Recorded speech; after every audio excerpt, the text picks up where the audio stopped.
All right, welcome back, everybody. Whew, what a day, right? So much. Let me go ahead and pull up, take a look to see people jumping in. Adam's back. All right. Krista, thanks so much. Krista, I used to work at a credit union as well. I loved working at that credit union. It was such a great environment. All right, let's see. Nicholas Brown is here. Jennifer, nice to see you. All right. So Christie Kittle is back. Christie she did the second intro to D&D session that we had last Friday. That was super fun. Let's see what had happened. You guys had gone into a library. There was a gargoyle. There was just craziness. It was a lot of fun. And I haven't posted that one on YouTube yet, but I will post that on YouTube for other people. It'll be a part of all of the recordings for this program. So people can take a look at that one once the event has completed. And so with that, Christie is going to be talking about neurodiversity in the guild. I love this topic. Crafting learning experiences for all adventurers. And Christie, I'll let you go ahead and do your intro bio. My voice is going out again. So I'm going to go ahead and hide myself from the screen and let you take it away. Wonderful. And I've got introduction as part. So it is wonderful. Hello, everyone. Good morning, good afternoon, wherever you are joining us from. For me, it's 11 a.m. and I'm looking forward to lunch, but let's go ahead and launch in. My name is Christie Kittle. My pronouns are she, her, hers. I am feminine presenting, dark brown hair, shaved on one side, light skinned, dark, bold, black glasses, black lipstick for the day. Welcome. I'm so excited that everyone can be here, and I have to figure out how to go to the next slide. Wonderful. All right. So we're going to start with the outcomes, and then I'll do a little bit more of an introduction of myself. We're going to define some terms. We're going to get kind of get on the same page. We've heard so many, probably neurodiversity, neuroinclusion, neurodivergent. So we're going to talk about some terms. We're going to look at the importance of neuroinclusivity and the role of the instructional designer to drive inclusion, and then gets to some concrete ways to improve neuroinclusion. So I wrote these outcomes in more deliberate terms. I plan on making some analogies and telling some stories to make some points in today's presentation. This conference is all about the intersections of what we do in design and in Dungeons and Dragons. So I'm going to tell stories, but I will do my best to draw those connections more directly and avoid using only euphemisms and implied messages when I can, which is not my strong suit. So feel free to point out if you have any questions. So my story, I am a mother of two neurodivergent boys. I'm married to a neurodivergent husband. And even just tomorrow, I actually have my final appointment for an official diagnosis for myself. I say this to say that I have some connection here, but I can guarantee you that I do not have all the answers. I can also tell you that my story and our story is different from others. And that is the beauty of neurodivergence and neurodiversity. It's the whole point is that they don't fit the mold that our society has created. It's beautiful. It's amazing. And we all owe it to all of those folks to be inclusive of these amazing humans and leverage their superpowers. So that's what we're going to go with today. So if you've met one person with autism, you've met one person with autism. I really liked this quote. I felt like I connected with it a lot. So once more, my presentation should be trying to get us thinking a little bit more deliberately and finding resources to do things better. But it's important for me to say, I want to reiterate this, just because you have ADHD or have autism doesn't mean you have the same experience with others of the same labels, right? Speaking of labels, you may have been exposed to both people first and identity first language. Example, person with autism, like on the screen from this quote, versus autistic person. I have heard various preferences for these, and there's no one size fits all. Honestly, I've been told quite a bit, and even told other people, it's person with autism, not autistic person. But there's a lot of research that suggested that a lot, and maybe a majority of the autistic community actually prefers identity first language, so autistic person. So it's very interesting. So I will try to be good about using identity first and person first, so you can experience with both, but please don't ever assume that someone prefers one over the other. Just like we don't look at someone and automatically assume a pronoun. All right.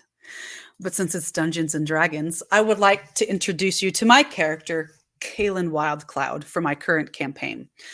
I've been told folks are learning a lot more about Dungeons and Dragons this week than they have imagined. If you were able to attend any of the intro sessions last Friday, you probably could have experienced that as well. Since I'm going to be making some references, I'm going to use my character, Kaylin, who's a high elf fighter, to be a reference point, possibly when discussing some of these elements. But one of the things, it's not specifically about Kaylin, but about the type of character attributes. And that's kind of the important thing here. So this specific character, I am a fighter. I'm high elf. I'm chaotic good. Basically, good means, I'm a good guy, but chaotic is a little, honestly, it's me. I am chaotic good. So my top skills are strength. They're supposed to be comma. My apologies. Constitution. It's not strength constitution. It's strength and constitution. Dexterity, dark vision. I can see at night really well, and I have some protection against charms.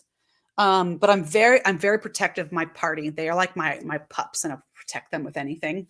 I really, really want to earn glory in battle, and so that's my why. And my quote is, "There's no room for caution in a life lived to the fullest."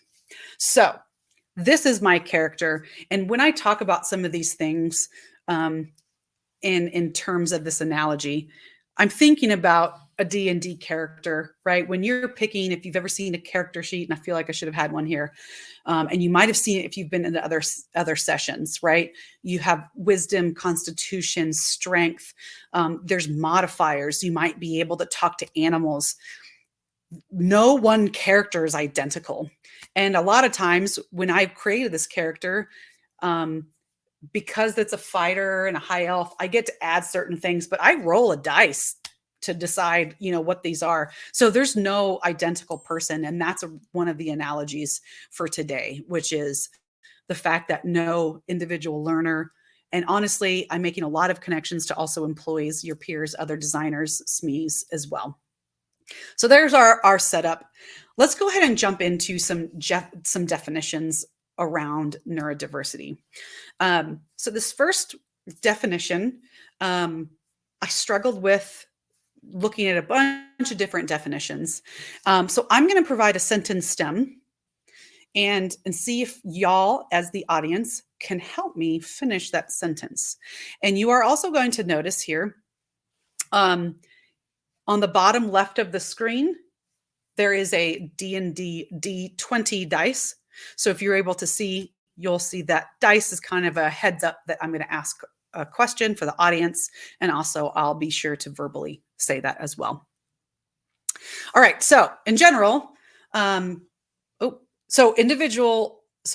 defining neurodivergent. Thank you. Individual whose neurocognitive functioning differs or diverges from fill in the blank. So what do we think the end of this definition is? You can go ahead and type it in the chat. I don't think anyone can unmute. Neurotypical, typical, widely expected norm. So basically we're talking about the way your brain thinks.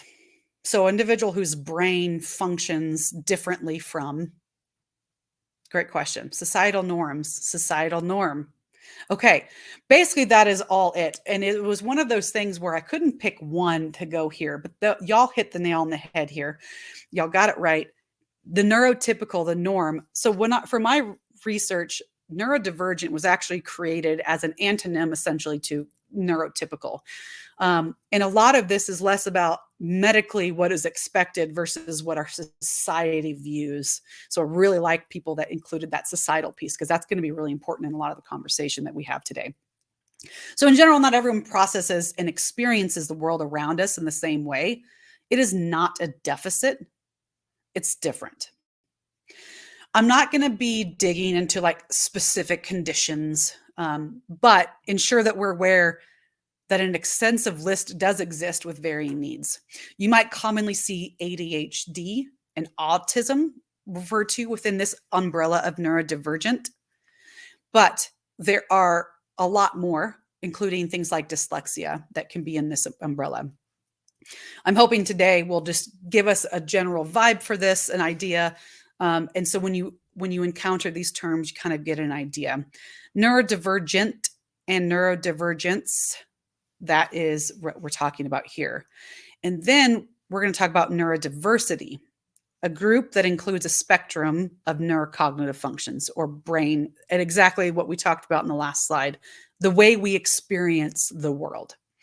So typically a group of neurodiversity, a lot of the definitions that I saw explicitly call out, including both neurotypical and neurodivergent humans.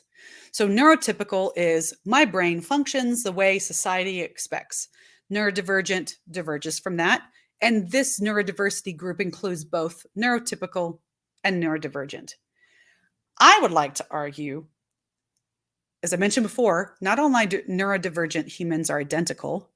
So I think that we could have a neurodiverse group and have neurodiversity even if all the people in there are neurodivergent. But I digress. So neuroinclusion, deliberately designing experiences with neurodivergent humans in mind. So I explicitly didn't say learning experiences. You'll hear, I know today we're talking specifically about design and instructional design, but really these terms can be everywhere. It's not just in the learning experience. It could also be at work. We should be actively welcoming, supporting, empowering neurodivergent individuals. And as learning designers in whatever context, we have an obligation and we should be designing to fit the needs of everyone, not just a neurotypical person.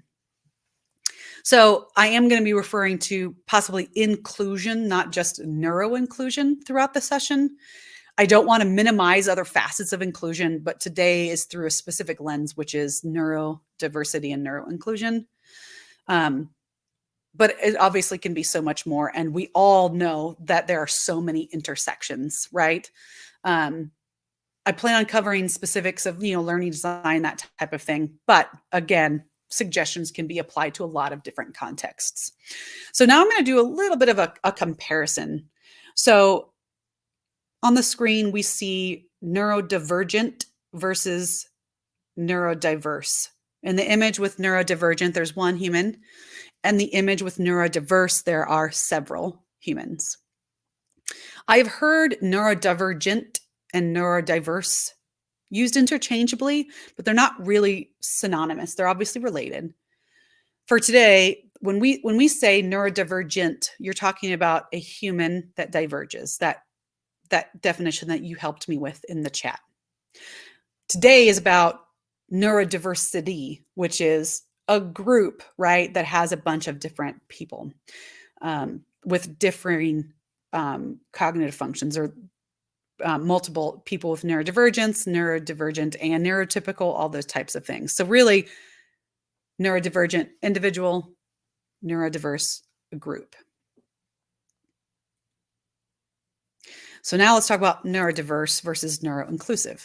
So just because you have, and so on the screen, I don't have images here. It just says neurodiverse versus neuroinclusive. Neurodiverse is simply calling to the presence of a difference within a setting. Just like diverse is, diversity means you have different people there. Inclusion or neuroinclusion is a practice of ensuring that people have that sense of a belonging and support, and what we've talked about from that organization or from a learning experience. So again, diversity, it just has a presence of difference. Inclusion means you're considering it and you're deliberately including them. There's so many different words. We're not going to dig into that. I'm going to pause just for a second because a lot of those types of things, they get thrown out a lot. I've seen it a lot on LinkedIn. Maybe it's because the people I'm following. Any questions regarding those terms? Neurodivergent, neurodiverse, neuroinclusive,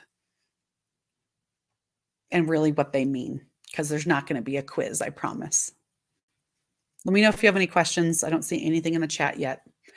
I'm not going to go through all of the definitions on this slide, but I wanted to call to some more terms that could even be more bigger umbrella terms for the work that we're talking about today.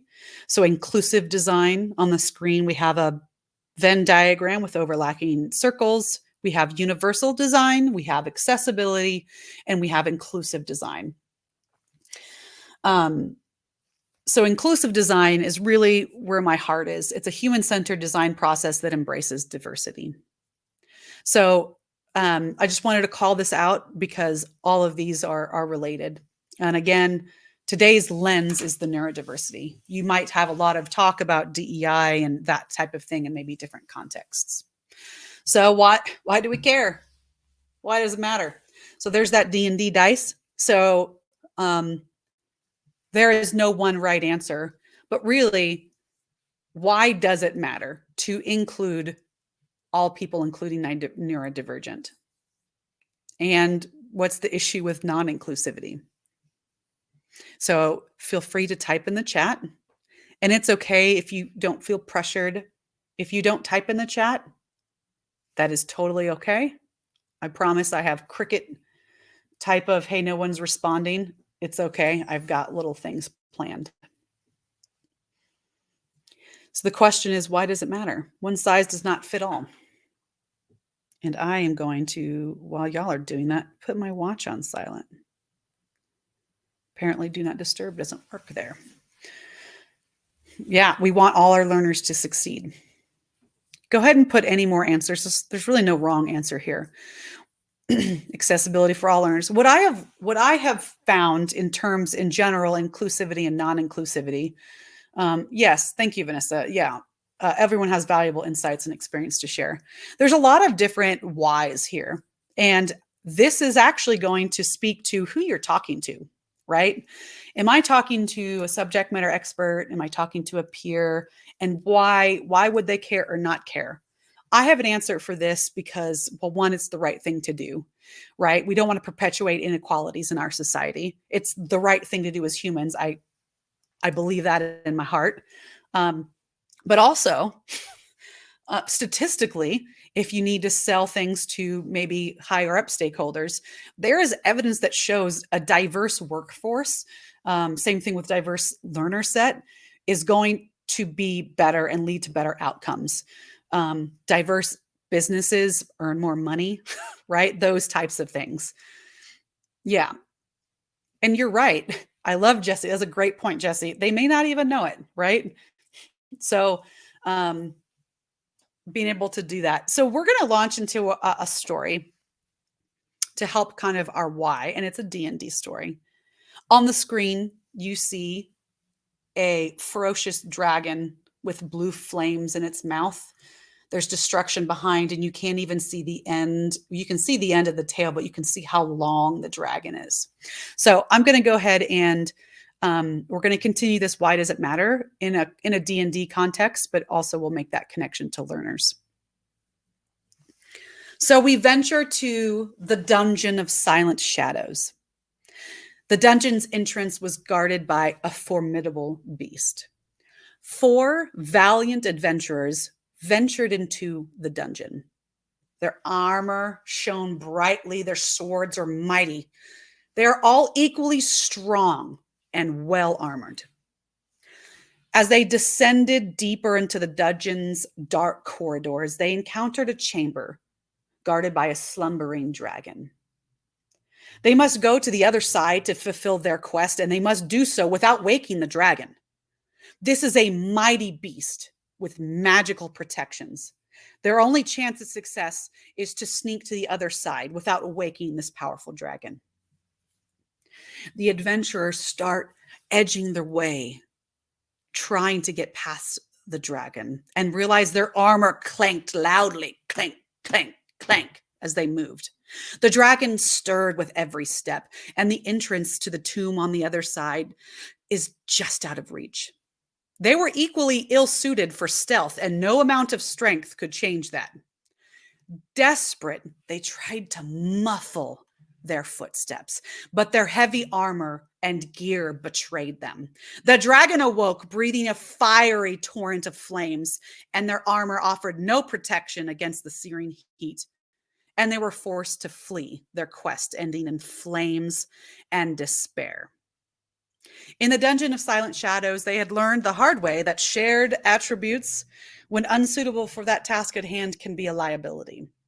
And their quest for treasure was doomed by their inability to overcome their shared weakness, and left the dungeon empty-handed and their aspirations of glory shattered.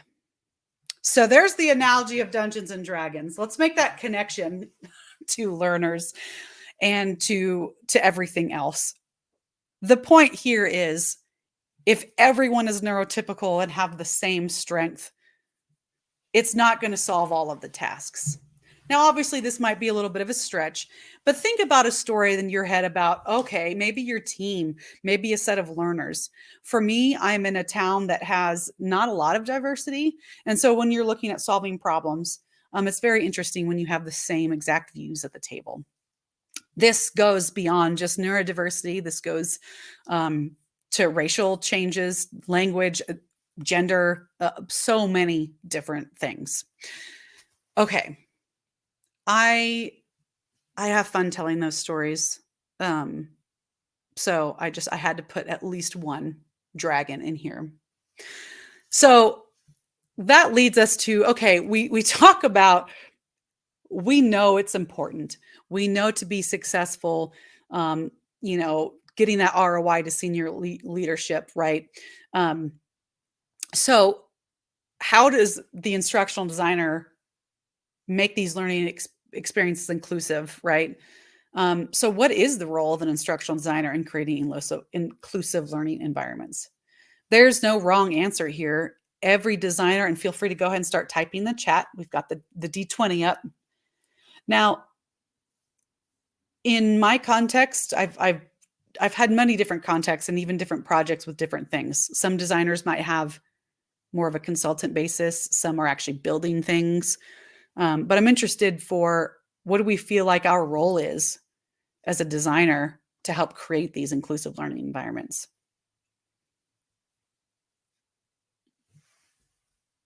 I clicked a button.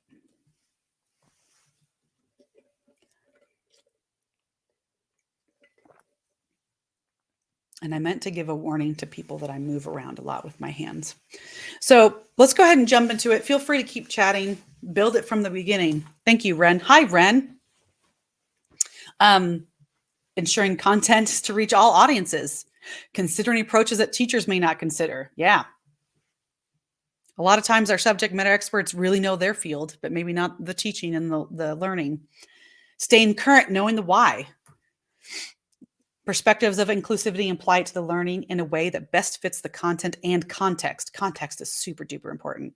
Look at the learning, figure out how to make it available to all. Wonderful. These are not wrong. Feel free to keep doing that. I am going to move forward. So one of the first things that I said is understand neurodiversity and neurodivergence. We've all taken the first step, right? You're better prepared to do this if you understand, right? And when I say understand, I'm not saying know everything, but also assume that you do not know everything about your learners, and we never will know everything, right? So understanding and knowing the resources and knowing who to follow, so that you have a grasp on this. And for some of you, this might be preaching to the choir. I have people in the audience that might be even more in tune with neurodivergence than me. And some people may not even have heard the term, and everywhere in between, right? So kind of being in tune with those things. Be a champion of inclusion, right? And some of these might be more obvious than others, but really, if it's not you, then who? We've talked about the importance of it. And this goes beyond just neuro inclusion, right? We get to be the one talking about how the learning is experienced by other learners. We get to be that champion. If not us, then who? Designed for all learners, not just neurotypical. And some of these are a lot more obvious and they kind of sound repetitive, but really that's what it is, right? And some of these, when I said no, will lead us to collaborate with your SME with inclusion in mind. So even if you know all of these, all of you care and you champion, right? In your context, whether you're building learning deliverables, you're designing it for someone else to teach out loud, making the SME and your content experts aware of DEI, diversity, equity, inclusion, and the impact on learning and how it can help them. Those are all those types of things. So I think we're doing good on time because I wanted to offer some good time for conversation here. I want to talk about, well, what does that look like? Okay, I want to champion. Great. What does that look like, right? So we're going to jump into some tips. Some of them will be big picture. Some of them will be more concrete. It is by no means exhaustive, but a way to start the conversation. And they're also in no particular order. Our goal is to remove as many barriers to learning as possible for as many people as possible. And we do this from the beginning, not as an afterthought. I think about in education, if you know anything about accommodations, whether it's K-12, higher ed, and someone says, hey, I need extra time, I need closed captioning, I need, all of these things are very reactive. You know, what we're talking about is from the beginning, how are we being deliberate about these things? So the first one is using inclusive language. This one, honestly, we could probably do an entire session on inclusive language. We spoke a little bit about person first, identity first. It could be something, even though it's not related to neurodiversity, things like gender neutral language. I'm going to see if I can find a good resource for this type of thing specific to neurodiversity. We spoke about this one earlier. Avoid idioms, euphemisms, and implied messages, right? And if you do, try not to let it be the only thing you do. I've been really bad about this. I am a native English speaker.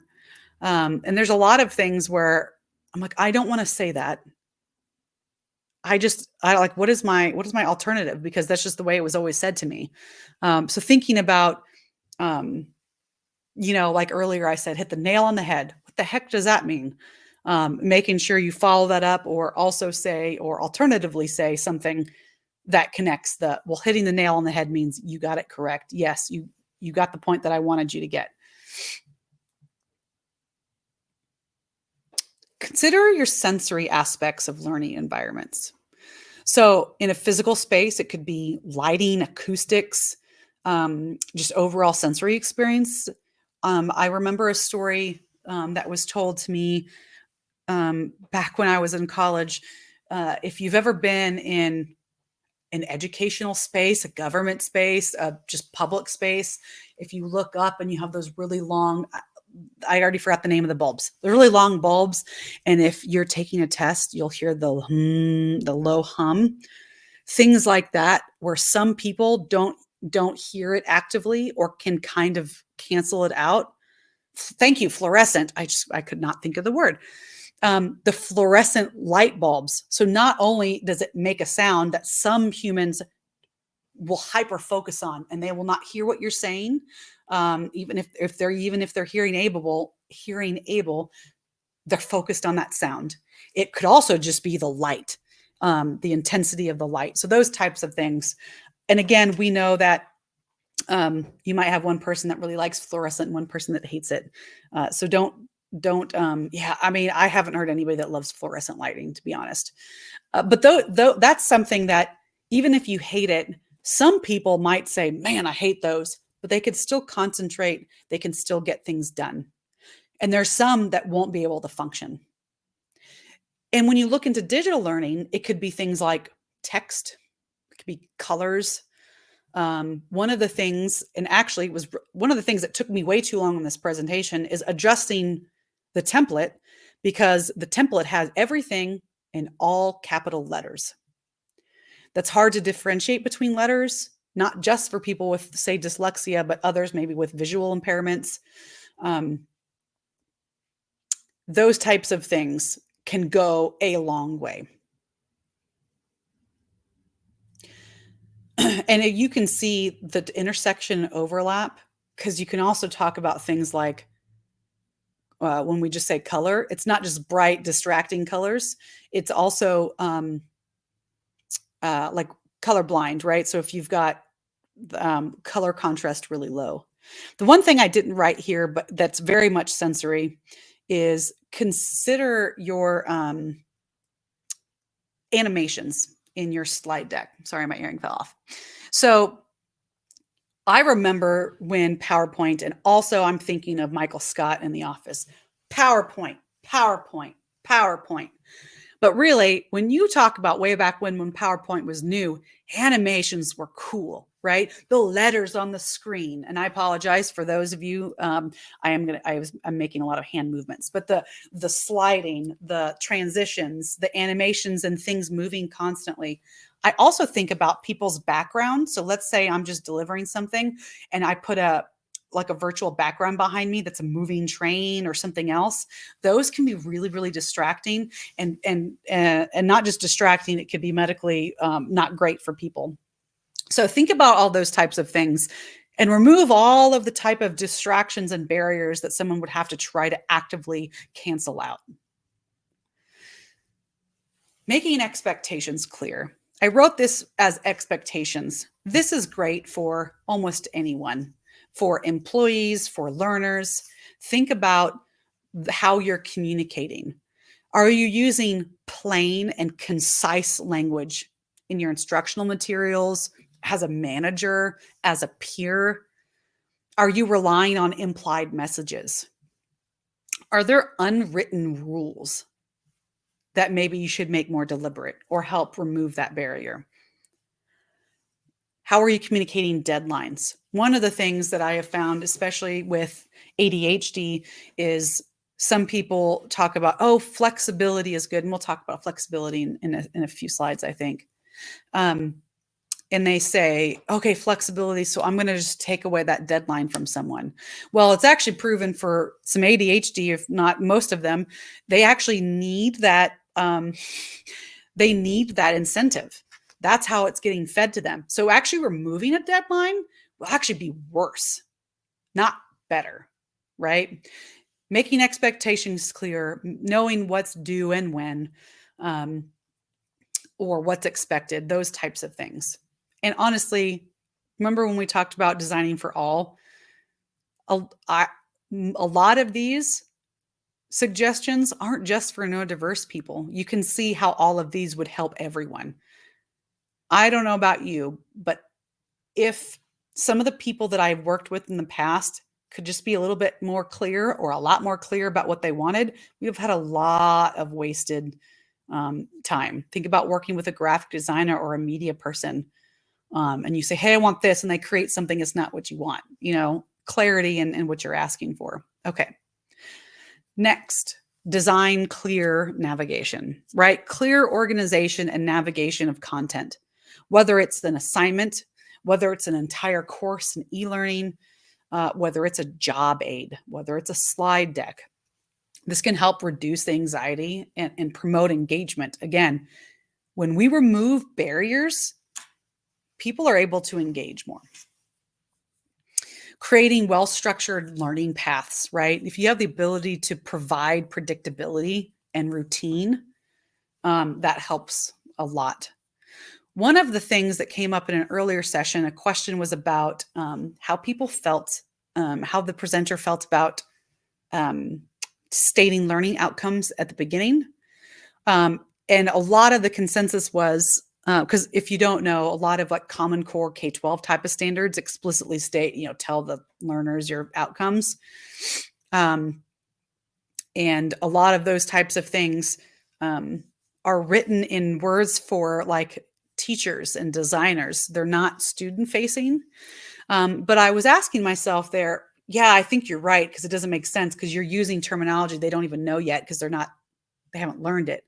So, but for the neurodiversity lens today, knowing where you're going is really helpful, and knowing what you're doing. So how can we be clear about what that is, right? It's not a mystery. It's not like a hide and seek game and then magically like, pop, this is what you learned, right? Oh yeah, animated GIFs. I almost did some things that I hate on here just to show y'all, but it was too annoying to do. So I didn't put any animations on mine. Consider offering flexible, I say assignments, and that's part of my higher ed brain talking. But really, when I say assignments, is anything at all, right? Is there any flexibility? Flexibility in how someone demonstrates their knowledge, right? So if you need to show someone that they can do public speaking, you're probably a little limited in how you show that, because speaking is what it would be. But there's so many things that can offer flexibility. Do you actually have to write a paragraph? Do you actually have to say it out loud? Does it need to be a multiple choice test? Providing options, written, oral, project-based type of things to cater to different strengths and communication styles. Think about the dragon, right? If there's anyone that could take their armor off, and those types of things, any type of flexibility there. Yeah, apparently GIFs are weird. I was in a Teams chat earlier today where someone typoed about hoops, and then there was a GIF about a hoop, which is funny, but for some reason it never stopped. And so it was sitting on my screen. I can just see someone hula hooping, and I'm pretty sure the hoop was a Funyun. That's what I'm thinking about the GIF. So can be distracting. Okay. And you can tell the ADHD-ness in me. That's just something, and actually I'll be in a couple of slides talking about how we rate professionalism and success of other people. My brain goes from here and then here and then here and then here and then here. And it just makes sense. In my head, it's nice and smooth because I see all these things, and to everyone else, they've started calling it Christieisms, but really it's a non sequitur. So I apologize. Sometimes it's really hard to follow me, especially when I'm really passionate about something. Collect feedback, right? Continuously monitor, evaluate the effectiveness of your design for neuroinclusion, right? With that lens. A lot of times, especially if you go like Kirkpatrick's, right? 1, 2, 3, 4, using the lens of inclusion.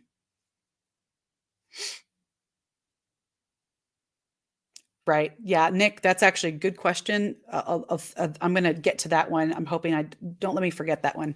The question's about scalability and choice. Okay. So yeah, ongoing improvements. We all know how important feedback is, but a lot of the times it's what are we asking? If you're in the education world, are you only using student evaluations, which research has shown is sexist and racist, etc.? Using that lens, and how are we getting that feedback? And this is what I was kind of referring to earlier. Challenge those professionalism norms, right? Is eye contact actually necessary? How about posture, hand motions? I'm not going to dive into this, but right now, what's really hot is AI. And I've seen proctoring, and I have heard from a relative that the interns that they work with were actually interviewed with an AI. There was no human, and they just did it. And it sounds like the algorithms is pretty biased against probably neurodiverse humans that don't have the traditional societal norm expectation of eye contact and those types of things. So what's really necessary for that context? A majority of the time, eye contact is just what we've expected. How about a handshake, a firm handshake? First of all, post-COVID, that's changed. But also, if someone just doesn't want to shake your hand, does that mean they're unprofessional? No. Being accepting of those types of things and how we're scoring people and what they do. So this question is, what else?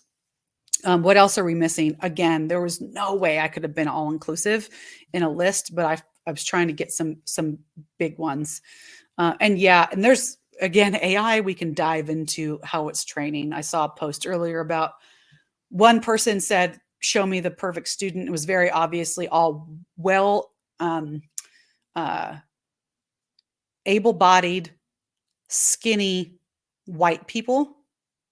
And then the other one, another one at least did, I think, some diversity in skin tone, but I think they were all probably all skinny. But it's interesting. It's what we feed it. No, Julia, you are not alone in feeling insulted. I think it is ridiculous. And honestly, I don't know if I feel much different about like ATS and these AI popping out things that compare directly what I've written in a job description type of thing. Yeah, Vanessa. I mean, it's not great. But all of those things, think about it with a neurodiversity lens, right? So proctoring in AI, you're watching someone. So if anybody's in a proctoring exam, I know that my spouse did one to get an IT certification, and was super nervous. Well, first of all, test anxiety. Second of all, if you ever watched me, I can't sit still. It's interesting when I'm in like a Zoom call and I see everyone like just this, and they're sitting, they're still, and I look like a freaking ping pong ball going around, because I can't sit still. Would I be scored differently? Interesting. Yeah, white male bro. Okay, so if anybody has any other ideas for tips that are there, we have such an experienced and amazing audience throughout this whole conference. I obviously know I didn't cover everything, but is there something that's like super duper important that you felt like I missed? And then I'm going to scroll back up to Nick's question. So the question is, I see people struggle with how resource intensive accessibility can be. Many faculty want to offer multiple ways to complete an assignment, but can't scale it when there are 50 plus students in a single class. Any thoughts about scalability? So if anybody has any answers, go ahead and post it. I can tell you a lot of the scalability that we work with when you're talking about that level of students is how you leverage a couple of things. Leveraging more low stakes, auto-graded things to get them to that point. The other thing is engaging with peers. So peer instruction, those types of things, as much as possible where it's not all on the instructor. So that's one thing. The second piece is prioritizing. I always sell the meet them where they are, them being faculty, subject matter experts, knowing that sometimes we can't just completely, in this context of the designers working with faculty, a lot of the times it's not a start from scratch altogether. It's where can we pick and choose where we have the biggest impact, and choose that and see how that works and improve on that and kind of work there. Most people don't start off with every assessment having all of those choices. I know that's a really quick, high-level answer. Yeah. Thank you, Jesse. Yes. Yeah.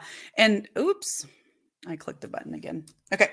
So, again, if you have any more suggestions, go in there. Remember, our job is to get as close as possible. There is no way I have, I'm not going to remember the person. I won't talk to them or won't call their name out anyway. But I've heard people that are presenting that talk about very, very limiting medical things that they're not able to be in person.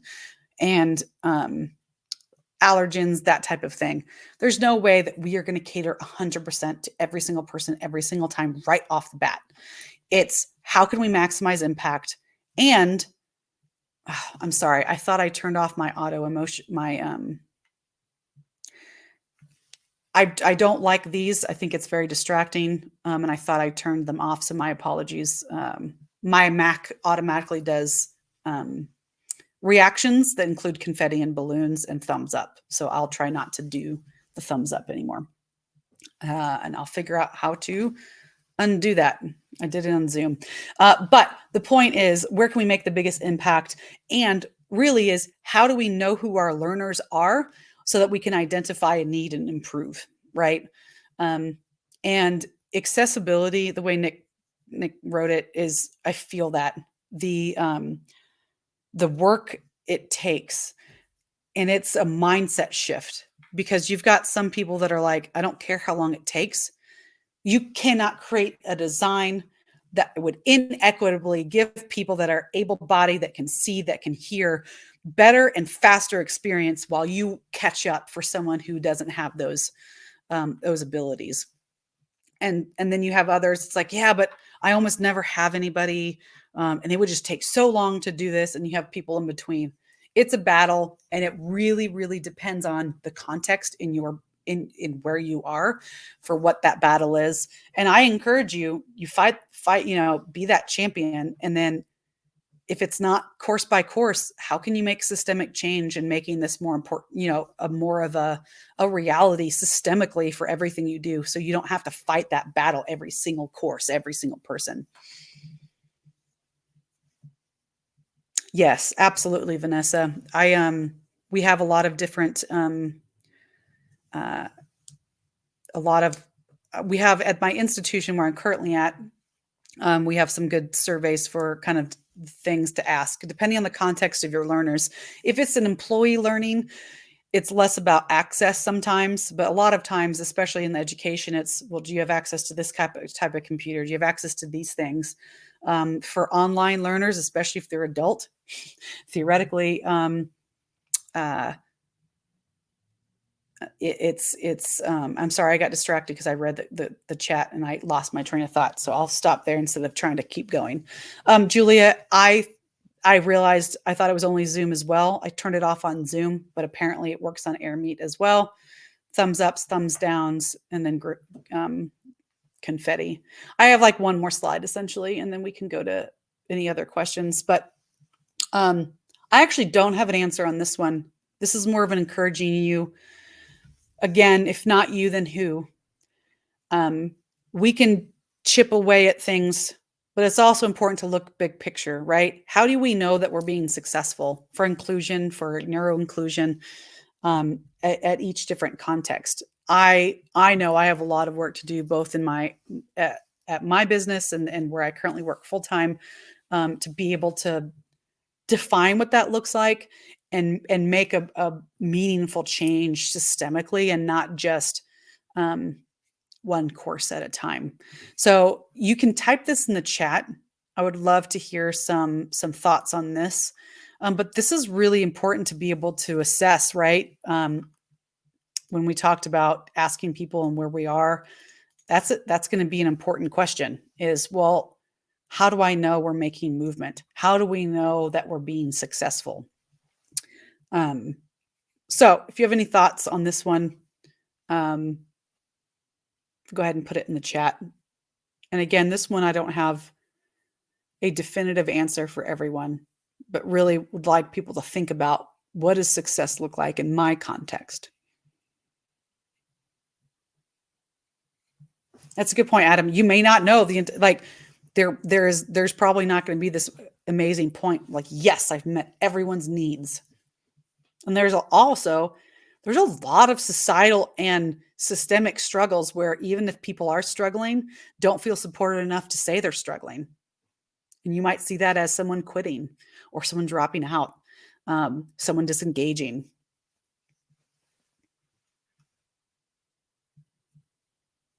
Yeah, relationships. Thank you, Vanessa. We are 10 minutes out. Y'all keep thinking about that, but I'm just going to open in general for questions. And I'd love to hear more. At this point, I'd like to hear from people. We get this opportunity, this, for me, semi-rare opportunity to engage with other people in the design world. So I'd love to hear specific questions you have, any stories of success or stories like that you've learned in like with a neurodiversity and neuro-inclusion lens. Would be wonderful. Thank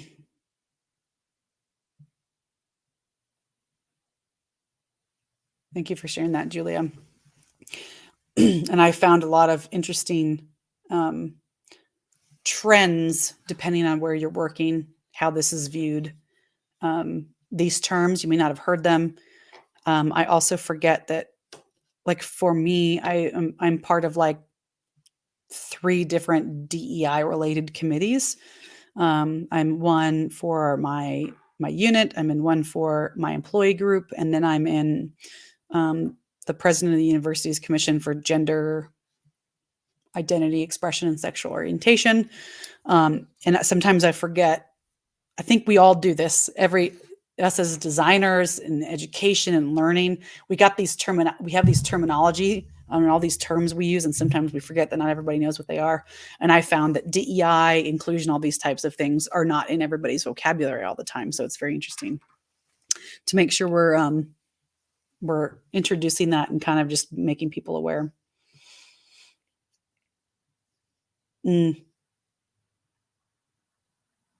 Thank you for sharing that, Adam. Yeah, I am. On the personal note, the amount of energy and time I have taken advocating for my children in the school system to get what they need. Again, when it's a public school, and you've got all these societal norms. Yeah, weird. Again, that's part of that tip of challenging what we say as professional or socially acceptable, right? You know, those types of things. There's something that's like, okay, so they didn't shake your hand. Okay. And okay, I'm going to open it up if there's any questions. And that's where my session ends. I do have a list of references that I will try to get out as well. This has been great, Christie. Yeah, fantastic. I'm so glad that you added this one to the program. It's really has enriched this this series altogether. Really, really appreciate that. Yeah. And I've got Peter mentioning the captions. Yeah, I'm actually been talking with several different vendors and people about some of the tools we're using. One just does auto captioning. One is like a 4-day turnaround. We have several that auto caption, and one's like really good and some is But when you're talking about like tech, science, it doesn't matter how great a captioner is. If you're talking about like, honestly, neuro-inclusion, most times I wrote the word neuro-inclusion. I got the red squigglies like it wasn't a real word too. Right. All right. Well, Christie, I would like, because we have Christie Tucker starting at 12 p.m. Oh, very cool. Yeah. So if we could give everybody a little bit of a break before that one starts. And then we have one session after Christie Tucker with Tristan Sylvester, who is in the audience. But we do have like a nice 1-hour break in between there so that people can do some reflection. But with that, Christie, thank you so much for participating. Take a break, stretch, move your bodies, or not, whatever works for you. Thank you so much for the invite, Luis. Y'all have a fabulous Halloween if you celebrate. I put my email and my LinkedIn in the chat. You all are absolutely welcome to connect with me. Thank you so much for attending. Love it. All right. Thanks, everybody. We'll see you in the next one.